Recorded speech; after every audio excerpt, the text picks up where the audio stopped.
know, and I can help channel that to the right areas.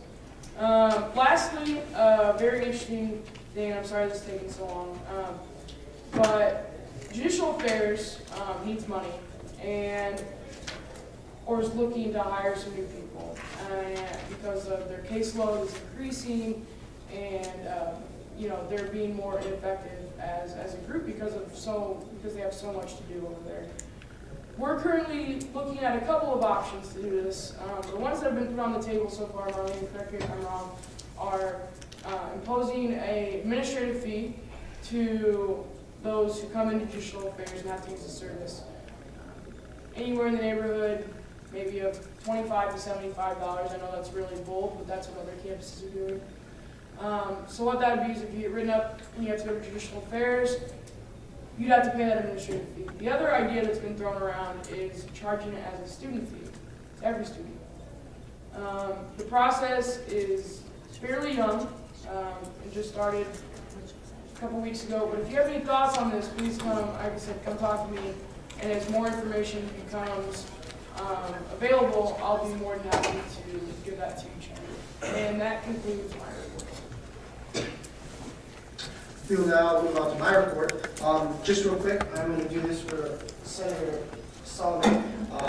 Next week is Graduate Student Appreciation Week. He left these flyers for everyone. I'm going to pass them around. Please take one and pass them on. They've got a lot of cool things going on for the Graduate Student Appreciation Week next week. I think I said pretty much everything else in open forum. I'm just going to really encourage you guys again to talk, ask questions. If not here in Senate, then outside the Senate, please come into our office and ask us about anything that you have a problem with. We'll now move on to External Vice President Day. All right, a couple things going on in my world. Senator Boring has been helping me a little bit this week, and we put together I was holding it up too. Look at this. I'll pass this way. Awesome, love it.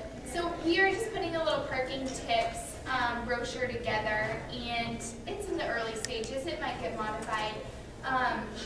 It probably will. So just looking at getting parking information and helping students to avoid getting tickets is kind of what we're working on. We're also talking about possibly putting some brochures together of where you can park. So, students can stick it in their visor or wherever in their car. So they don't usually go to East Campus, but once in a while do, and want to know how to avoid a ticket, we can help them out there. I'll be at parking advisory committee meetings and parking and transit subcommittee meetings on Friday and Monday. So I'll be looking at that. We're also looking at opening up discussion about the student carpool pass and talking with Dan if that could be usable. Our philosophy is if one student benefits, what does it hurt the university? So just opening that line of communication. If you want to talk to me more about that, I would love to talk with you. For student advisory boards, I'm going to be holding a summit here in the next couple weeks and just bringing all the presidents together, I'm going to invite even the ones that aren't elected through ASUN, and so they can just learn about what each of their boards are doing, giving ideas, opening up communication, and this summer I'm planning on doing some research about what other Big 12 student advisory boards do, so it's going to be really helpful for me to just gain lots of understanding. So that's what's new with me. Currently have no speaker or voting secretary, so we will go on to Government Liaison Committee Chair Barr Lewis. After much deliberation, the executive convinced Neil and I to grace you all with our presidencies last before we're out of here. But no, actually GLC does go until the end of May, so I'll be around the office. So I hope to get to meet all of you that I don't really know very well. I don't know if everyone got this, but this was in my mailbox. Did everyone receive this list of the state senators? I'd encourage you all to become familiar with your own senator if you're from the state. I know last year we did utilize a lot of the student senators when we had an issue go through and we needed people to get in touch with their own state senator. And it helped a lot with people knowing how to get in contact with them and who they were. So I encourage you to become familiar with that sheet right there. A couple of things that GLC is really working on the rest of the year is obviously getting out the vote for the Haymarket Arena.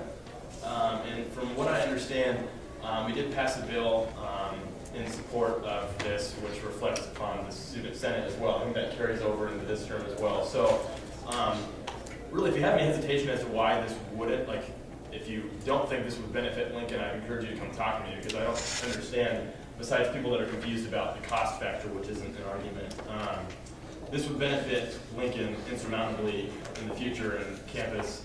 So I'd encourage you all to become active with getting out the vote for that. These next couple of weeks are going to be big. GLC is really taking on the role of helping to set up voter registration drives.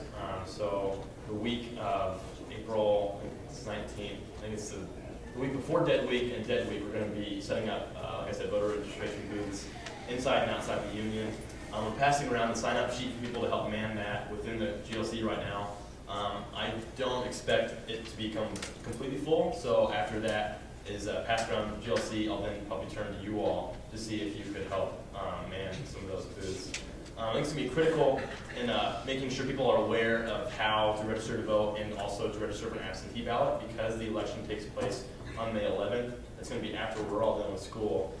So I really want to make sure that people know that they can still vote if they've already left to go home for the summer. So other than that, the census is currently going on. I know I've heard that they've started to pass out the forms in the residence halls. I don't know, correct me if I'm wrong. I think you're all getting those. Really encourage your fellow residence hall friends to get that turned back in, because from what I've heard, they're going to be making a personal visit if you don't turn them in. So to prevent a knock on your door at any ungodly hour, I would encourage you to get those turned back in. I think Greek houses might be getting them soon as well. So they are. Okay, great. So that's currently, if you have any questions about that, we have posters that we're trying to get spread out throughout campus as well. So Jamie, do you want to add anything else on to this?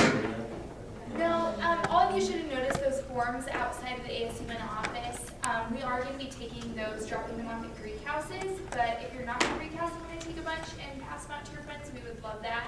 Also, we'll be getting stickers in the office very soon. Please slap one on your backpack. Maybe take a bunch and slap them on your friends. Anything you can do, we would really appreciate it. That's all I got. Awesome. We'll now move on to the report from FCLA Chair Lee. With the old exec, one of the members had talked to FCLA a while back about working on like a communications project, and I know we had this last week that a lot of people were thinking that's something they wanted to work on as senators, and actually Senator Santos and then another FCLA, Carrie Swanson, that we working on this, just like meeting with different people as far as like what UNL can do better as far as like getting messages out across campus and like communicating with more students. They met with Linda Major this week, and I guess they're just kind of making progress on that. So if you want to be a part of that, those are two people you could talk to. And then also a couple of them brought up during meetings today a cool idea. I don't want to take their idea, but I just want to explain it because I think it's cool. And it's like making an ASUN to-do list for the FCLAers, like when they come in to do the office hours, just to make it really like direct, but it can be like really little, really small. And at first I was just thinking with exec members, but then also it would be really helpful. I think if you, as a senator, just have small tasks, or I don't know, so you can teach them more about what you're doing. Like it can be just like written, or you can like email them, just anything, so that when they come in, they don't have to bother you if you're working. They can just see it and go work on it. So. Awesome. We'll now move on to DSDC Chair, Committee Chairs. Hi everyone. DSDC, we meet on Sunday nights at 7, so if anyone wants to come, you're welcome to come on a Sunday. But we met this last week a little bit over an hour and a half because we had some new members to get oriented with the committee. We're doing a lot of work with the showcase event that we're going to have. It's going to be the Tuesday of Dead Week, which is April 27th. Full title is The Showcase Celebrating the Student Impact. We talked about it a lot with the last Senate, but basically what that is going to be, we got some funding from Dr. Franco and Dr. Alvarez from the Pepsi Diversity Funding, and what that's going to be is an opportunity to network with different recognized student organizations, as well as kind of network with them and also show them off, kind of. It'll be kind of like a stage. I'll give you all details. I'll be sending it out in an email probably later this week. So more to come on that. There will be an opportunity to RSVP for performances and spots. That'll be to my email address. So look for that email for sure.